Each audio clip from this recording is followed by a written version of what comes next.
Oh my god, dude. When you see purple marks, you kill the both mobs with purple marks.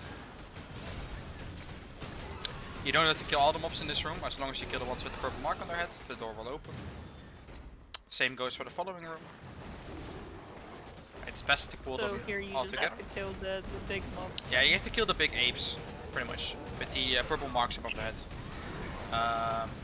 And you can just stack both rooms together, if you're comfortable. If you're not comfortable yet, you can do smaller pools and kill everything smaller together.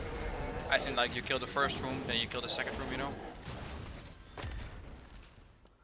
And here you need to kill both of the totems on the side, with the marks on them.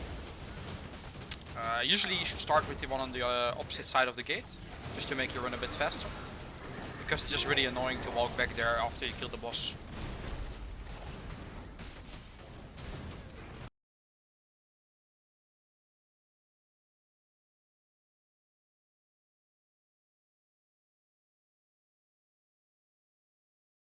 A tricky mechanic, most people fail here. But if you just keep sprinting against the wall, the fence, and you wait till the lasers are about to close, you can just sprint right through like I just did. My teammates are having a more difficult time. But if you trigger the lasers, maybe it's even good to show you. Let's just do it here aspect. Because most people won't be able to pull everything to the boss right now. So then if you have the lasers triggered, you summon those big robots here. And the same happens to the last boss.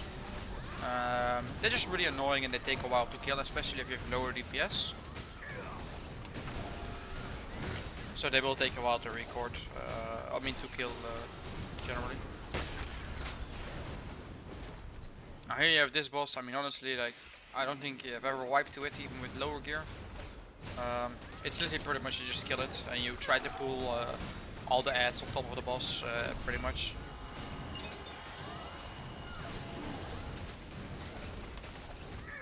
This run we're particularly doing a bit slower DPS so people can actually see the mechanic. Otherwise it would be really fast to kill everything.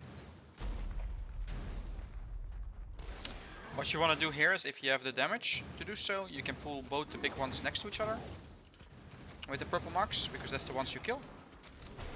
You can try to mark, but if you're assassin you just want to spin / AoE, but I mean overclass right next to each other. This way, they will die the fastest because you hit both of them. But normally they stay right next to each other, but for some reason right now this run it doesn't really work.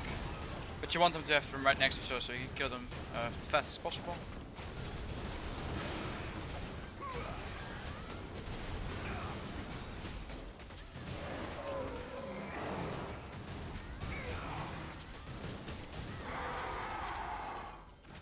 Alright, and then you reach the boss.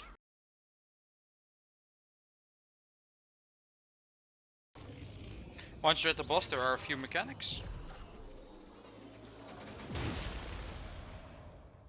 in the boss. I will just go over them once we see them, it's the easiest. So first you have all those little lasers here on the side with the red line. You don't want to step on those anytime given, because this will summon the big robots from the laser phase before.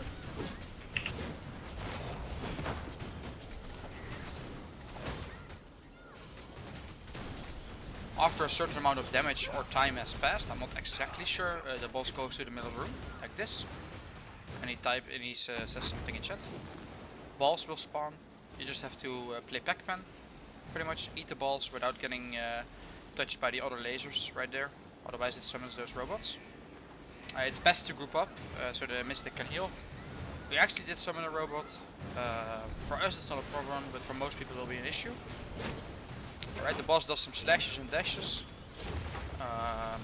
If your tank uses a block, he can block it. Right here you have to stand in front of people.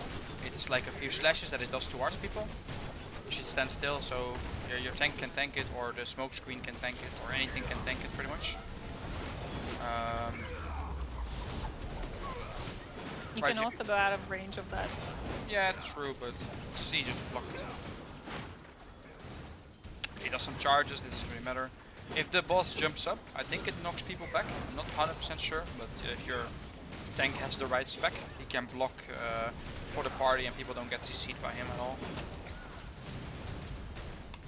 Like, you can just stand in it, right? You can stand in it. And you saw all the defense pops there. That's the one I was talking about. you cannot get pushed back if your tank has the right block. So you can just free DPS him. This phase is a bit tricky. This is like a heal check and a warrior tap skill check, pretty much. What's gonna happen is It is a heal check? Yeah, and a tap skill check as well. The swords are coming down, and you want to make sure that everyone stays alive when the swords are coming down. If your warrior does the tap skill correctly, you don't take much damage, but if you start taking damage, the healer should heal you up. Ah shit, I actually died. You can actually die to the mechanic. At the end, he becomes yellow. Since our DPS is a little too high, we can't really show that off. But he's like a bit enraged. He does slightly more damage. You will just have to want to kill the boss as fast as possible if he comes into that phase, and it's very explanatory by itself.